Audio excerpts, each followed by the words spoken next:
Bonjour les amis, bonjour tout le monde. Je vous fais une petite vidéo tuto, enfin un truc qui revient de temps en temps, qu'on voit. En fait, j'ai remarqué que c'était pas un réflexe chez les gens. Moi, j'ai une dame qui m'appelle, elle me dit voilà, mon lave-linge, problème à la vidange. J'ai remarqué, je pense que c'est quand il vidange, j'ai une fuite.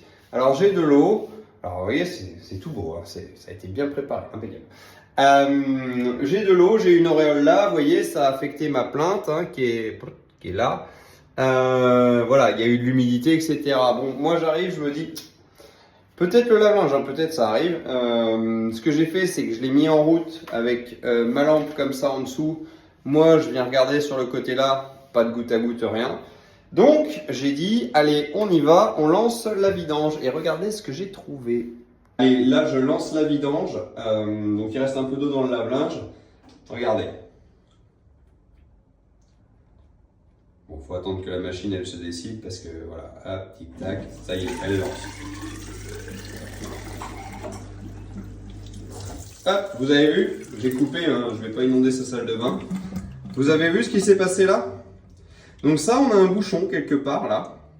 Donc là, on vient de mettre notre meilleur ami. Hein. Bon, il y a d'autres marques, hein, il y en a plein. Quand vous voyez ça chez vous, avant de nous appeler, et puis à la limite, c'est pas forcément nous s'il y a ce phénomène, c'est plus du ressort du plombier. Parce que les types ont des rince-drains, enfin des petits appareils à haute pression qui permettent de casser les bouchons au cas où ça marche pas. Bon là, on venait de le mettre, donc on va laisser agir, on va attendre un peu. La dame, elle va en mettre une ou deux bouteilles. Et je pense que ça va lui péter sa tête au bouchon.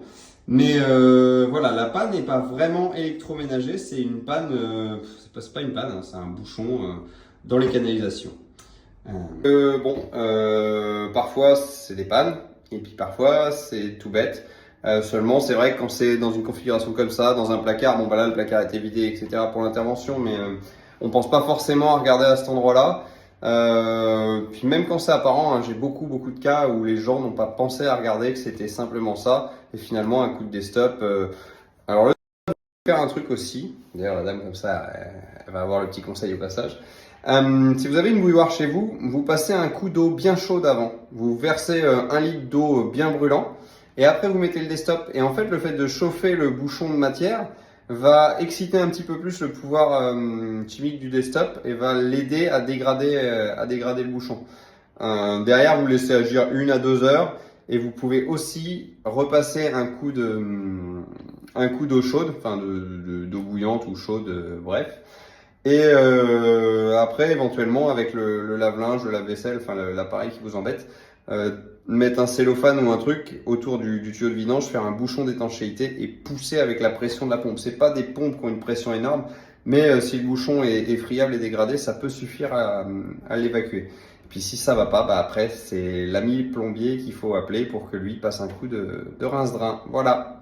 Allez, j'espère que ça vous aura plu. La suite au prochain numéro. Et puis, bah, si vous avez des idées, des commentaires, des observations, des choses que vous voulez voir, vous n'hésitez pas. À bientôt. Ciao, ciao.